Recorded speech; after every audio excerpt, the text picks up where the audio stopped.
Tumsifu Yesu Kristo. Mungu ni mwema kila wakati. Tunamshukuru Mungu kwa siku hii ya leo, jioni hii tunaposali pamoja masifu ya jioni katika kumbukumbu ya watakatifu Bazili Mkuu na Mtakatifu Gregory wa Nazianze.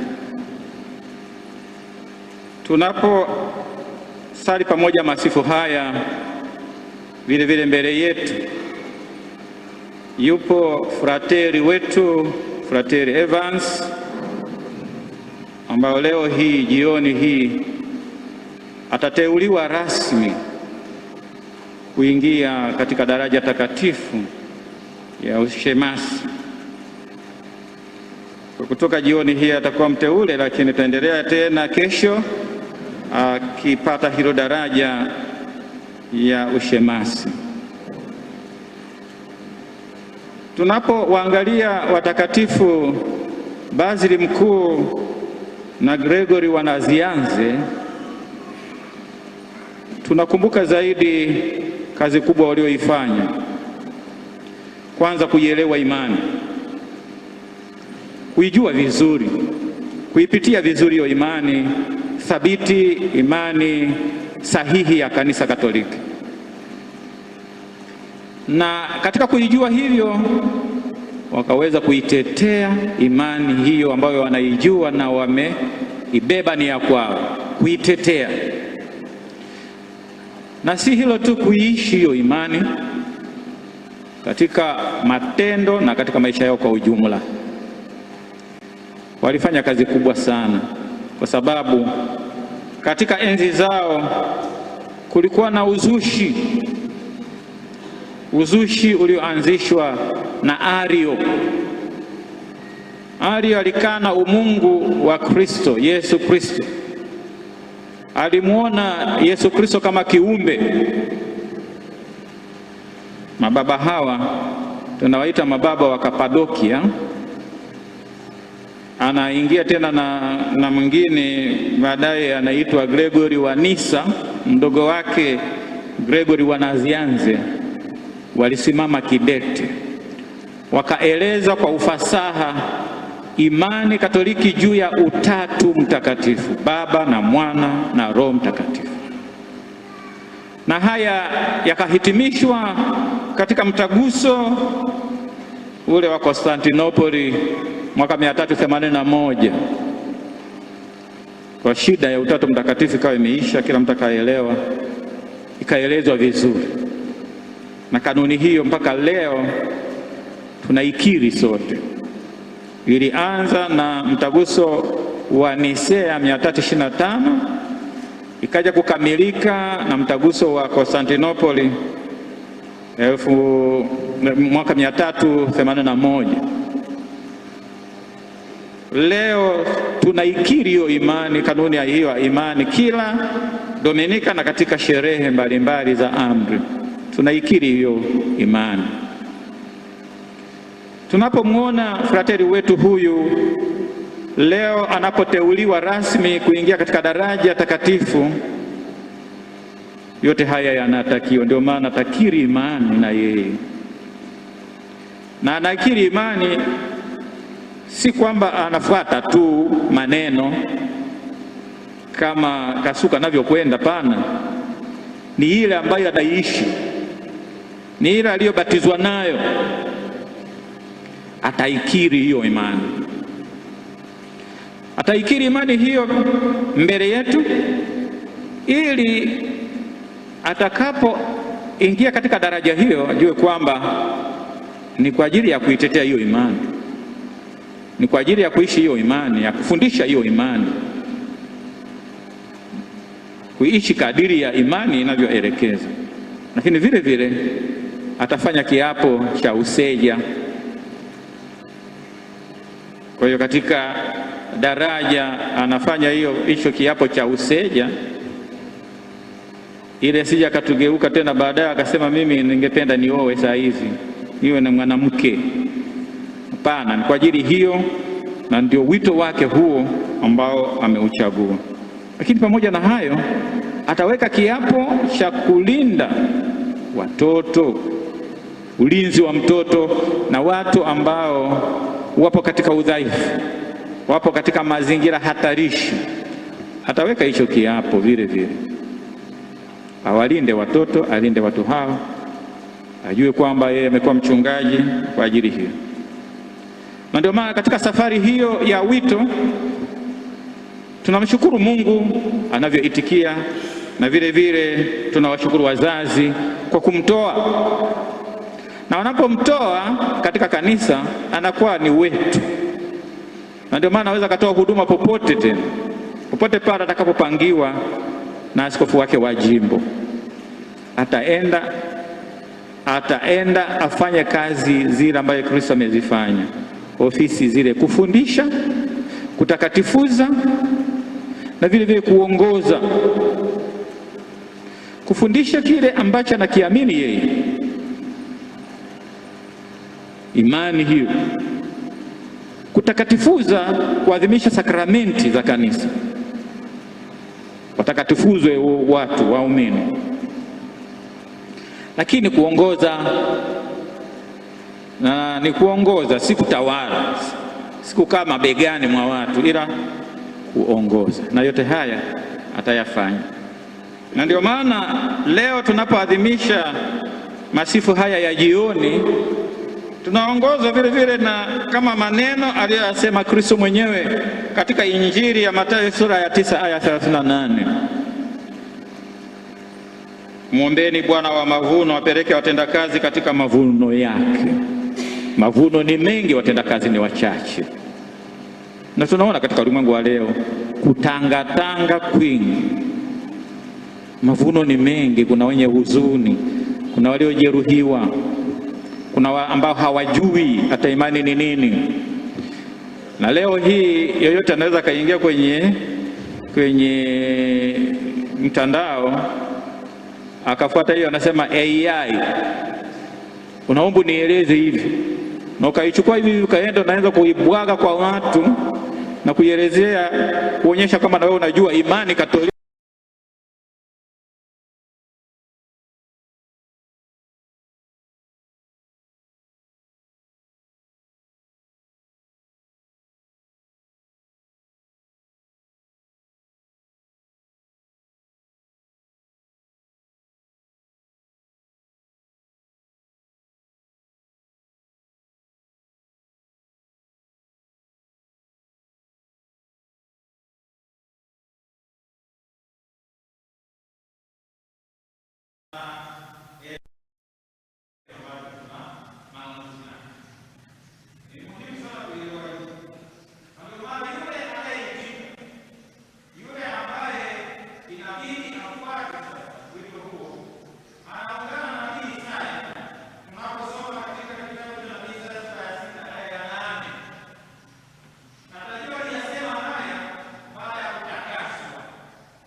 Kazi ya Bwana, niende kwa niaba ya Mungu. Ndio maana anamweleza hivyo, kwa niaba yake. Na ndio maana yeye mwenyewe anayeita, sauti yake lazima itambulikane, lazima ijulikane, Kuna masauti mengi sana katika ulimwengu wa leo, yanaita masauti mengi, yanashawishi masauti mengi. Ukizubaa unaenda unayafuata hayo masauti, alafu unapotea moja kwa moja. Hilo linatutatiza katika ulimwengu wa leo, na ndio maana tunasema leo tulee dhamiri zetu. Katika mtaguso wa pili wa Vatikano, katika hati ya mwanga wa mataifa ambayo ni Kristo mwenyewe, tunaambiwa ndani mwetu humo, katika dhamiri zetu ni hekalu takatifu la ndani kabisa, ambalo tunaongea na Mungu, na tunapoongea na Mungu hakuna anayeweza kusikia nje tunaongea nini. Na kwa sababu hiyo, hii dhamiri isipolelewa vizuri itashindwa kupambanua lipi baya, lipi zuri. Lilo baya inaweza kusema zuri, lilo zuri kasema ni baya, na hili kamfanya mtu akengeuke, aende kinyume na mafundisho ya kanisa. Ndio maana tunasema kwamba mama kanisa ni mama, na kama mama anatulea, anatuongoza. Hivi siwezi nikatoka tu kasema mimi ni Mkristo Mkatoliki nikaanza kuongea ninavyotaka, wakati niko kwa mama anayetuongoza. Mwanangu, unapotoka wewe, unakoenda sio kuzuri. Unakoenda unaenda shimoni. Ndio maana frateri wetu huyu wengine alipowaaga wazazi wanasema, mbona upati mpaka saa hizi, miaka yote hii, lini? Akija likiza kakaa mwezi, wewe umefukuzwa au mbona umekaa muda? Tunahitaji muda, malezi, majiundo, ajiunde, afahamu, ili anapojiunda, kwa sababu yeye hajazaliwa kama kuhani, amezaliwa awe binadamu, na katika hilo aundwe sasa kuwa kuhani, akaifanye kazi hii. Na tunajua kwamba katika ubatizo sisi sote ni mapadre. Kwa ubatizo na kipaimara yetu ni mapadre, lakini upadre huu ni upadre wa pamoja, tunashiriki ukuhani wa Kristo. Lakini Kristo kaona kwamba tunahitaji tena makuhani wa huduma, wawahudumie hawa makuhani wengine wa kawaida. Ndio maana sasa kuna ukuhani wa huduma, ndio wito rasmi tena sasa, ndio unamfanya huyu ajiunde katika safari hii, aweze kufahamu kwamba tunahitaji kwamba tuende kwenye diakonia, huduma, kwenye koinonia, katika ushirika. Katika ushirika huu kuna huduma, na huyu kila mara ajitahidi kila wakati kuongoka. Ndio maana anasema metanoia, kuongoka kila wakati, nisibaki niwe. Maana wakati fulani kinyume cha metanoia inaweza kawa paranoia. Paranoia ni yule mtu, maana sawa, paranoid. Maana kila akimwona mtu, akiona watu wamekaa wanaongea, wananiongea mimi, akiona si kimefanyika nini tayari, yani mtu wa hisia kila wakati. Na huu ni ugonjwa wa kisaikolojia, kwa sababu yuko chini kabisa ya kila mtu wananisema. Mwisho ataona hata kwenye TV, akiona wanaongea, shiki kwenye TV wanavyonisema mimi, atafanya hivyo. Hiyo ni huyo mtu anasema paranoid, anahitaji msaada, kutibiwa. Ndio na paranoia sio nzuri, tunahitaji metanoia. Kwenye mambo ya hisia tuingie kwenye metanoia juu, na tuweze kutakatifuza fikra, kutakatifuza mielekeo yetu, kutakatifuza mahusiano yetu, na kumwangalia Mungu ni baba yetu na ndio katikati ya kila kitu. Na ndio maana na sisi tulikuwa tunamwangalia analelewa, tunamwangalia alivyo, anakuja nyumbani tunamwangalia alivyo, na alipokuwa anaelekea mwishoni lazima matangazo.